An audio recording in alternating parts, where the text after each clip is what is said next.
Hello. So for today's video guys, mag-reviews tayo dito sa aking Birkenstock Mayari sandal. So I bought this 4 years ago. So ayan.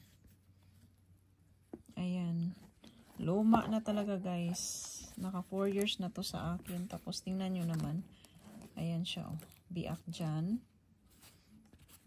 Tapos dito naman. Tapos yung isa ganun din. Pero I like it talaga. So ayan, nag-expired na kaya bumili tayo ng bago guys. Ayan. Naka 4 years siya sa akin. Pero sa loob ng 4 years, hindi naman like everyday ko siya sinusuot. Kasi pag winter at saka fall, hindi ko siya sinusuot kasi syempre malamig. So sinusuot ko lang siya during spring at saka summer. So summer ngayon guys, August tayo ngayon. So ito yung box niya. Ayan. So ito yung box. Ayan siya guys. Meron tayo ditong certificate naman siya about sa leather, natural leather. Ayan. Tsaka ayan. Hindi ko mabasa yung isa kasi ayan siya. So tapos meron pa tayo dito. Ayan siya.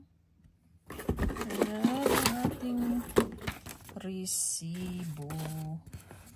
Ayan. So, ayan siya. Size 5 ang paa ni Inday, guys. So, ito yung box. Okay. So, kinuha ko ngayon, guys, is leather naman siya. So, ayan. I like it sa design guys kasi may kalaparan kasi ang aking paa. So kailangan nating ibagay-bagay din. So ang dami naman siyang design. Pero ito yung paborito ko. So ayan siya guys. Ito naman yung nasa likod sa sole niya. Ayan. So makikita mo na may pangalan din. So ayan siya, size 5. Size 30, size 35. Ayan.